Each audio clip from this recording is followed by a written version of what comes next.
It would be incredibly unlucky to accidentally drop your favorite CPU and completely ruin it. But an even dumber idea would be intentionally going out and buying CPU that are already dead. And yes, that's exactly what I did.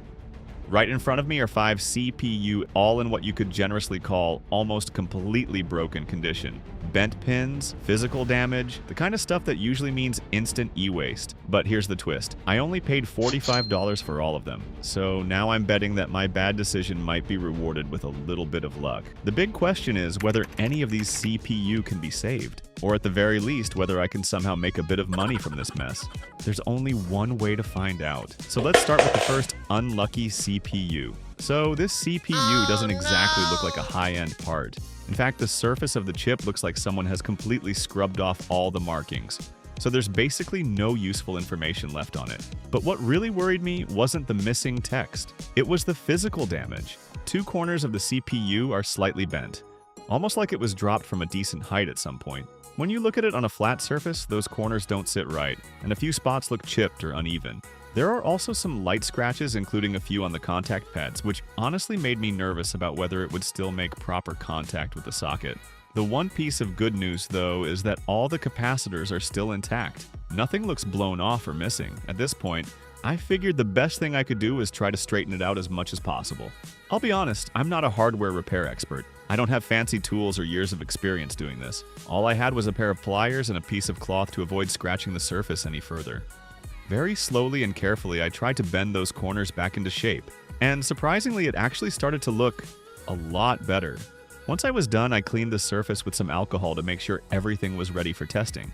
After comparing it with a few other CPU, I was able to confirm that this is a socket 1151 CPU. So at this point, I had everything ready. Motherboard, CPU, RAM, cooler, power supply, and hope that it actually works. On the first power on, the system itself actually turned on just fine. Fans were spinning, everything looked normal, but the bad news is there was no signal from either the monitor or the keyboard. That's usually a pretty strong sign that the CPU isn't doing anything at all. To be absolutely sure, I decided to check the CPU temperature directly. In the worst case scenario, if the CPU doesn't warm up at all, it usually means it's completely dead. And unfortunately, that's exactly what happened here. I couldn't feel any heat coming from the CPU, not even a little bit. At that point, there's really no more guessing. This CPU is gone.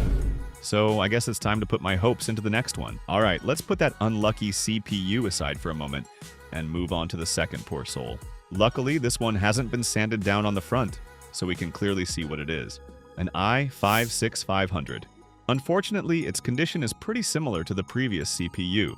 2 corners are slightly bent, and honestly, the most likely explanation is that it was dropped at some point. I'm not saying the previous owner was careless, but yeah, it probably slipped. What gives me a bit more confidence this time, though, is that aside from those bent corners, the contact pads actually look pretty clean and mostly intact. Before jumping to any conclusions, the most important thing right now is to find out whether this CPU is still alive or not. For the first test, I'm not going to fix anything yet. I want to test it exactly as it is, because trying to repair it right away could make things worse or mess with its original structure. If it doesn't boot, I can always attempt to repair afterward, as there's no rush. So I powered it on, and unfortunately, there was no signal on the screen and nothing from the keyboard either. But unlike the previous CPU, this one actually started to warm up, which is at least a small sign of life. That tells me the CPU isn't completely dead. More likely, those bent corners are preventing proper contact with the socket. And at this point, it looks like I don't really have a choice anymore. It's time to try fixing it and do it very carefully. It took quite a bit of effort, but I finally managed to straighten it out. It's definitely not perfect, but compared to how it looked before, this is a huge improvement. So at this point, there was only one thing left to do: test it again. And oh my god, somehow this unlucky CPU came back to life. I honestly didn't expect that. Of course, I'm not celebrating just yet. I still need to make sure it's actually stable and not just barely hanging on. First, I checked CPU-Z, and sure enough, it shows up as an i5-6500.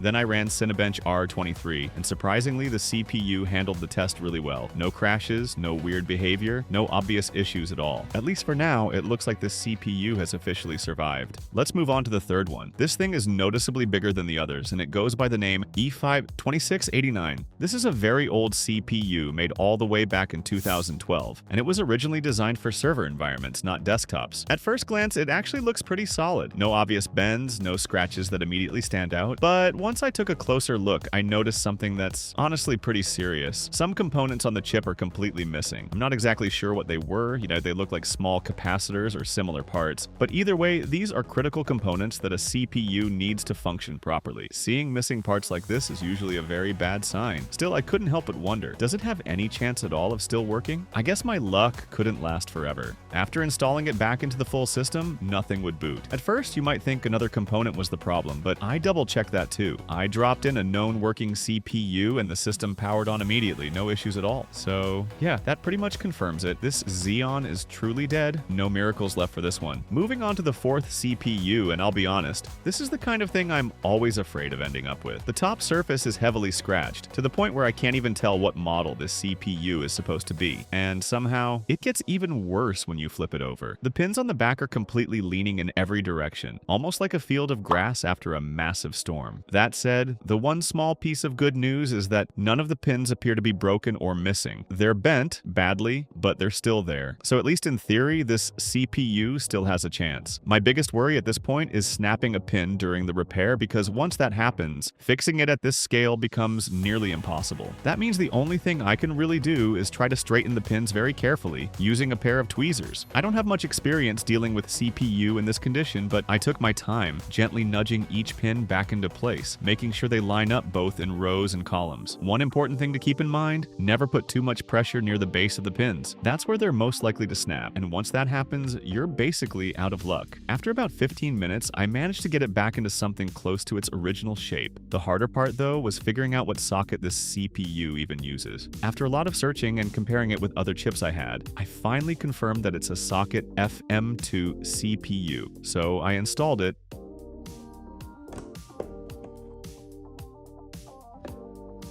and powered the system on. The fan spun up right away, which at first looked promising, but the CPU just wouldn't output any signal. What's strange is that the CPU actually got very hot, so it was clearly drawing power. However, after just a few seconds, the system shut itself down automatically. That usually points to something much more serious, most likely a missing or damaged component on a critical power delivery path. And when that happens, no matter what you do, the CPU simply can't boot. And finally, we move on to the last CPU, and honestly, this is probably the highest end chip out of the whole bunch. This one is a Ryzen 5-2600, and thankfully it's in much better shape than the others. The top surface doesn't have any serious scratches, and the pins are only slightly bent, most likely from being dropped at some point. I did notice a small chip on one corner of the CPU, but I don't think that's going to be a major issue. Compared to what I've seen so far, this is actually pretty mild damage. So right now, the main task is simple. Carefully straighten the pins and get them back into a proper vertical alignment. Alright, this is the moment of truth.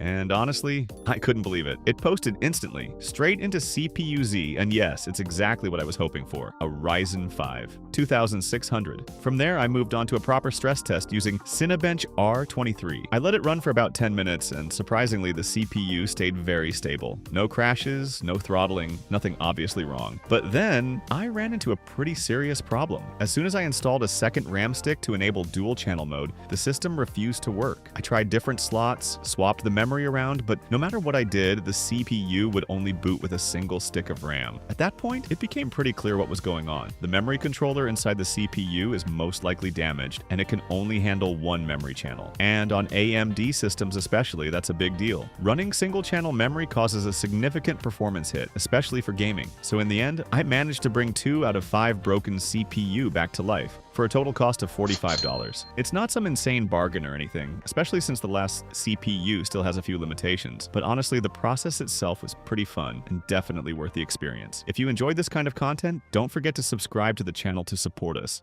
I'll see you in the next one.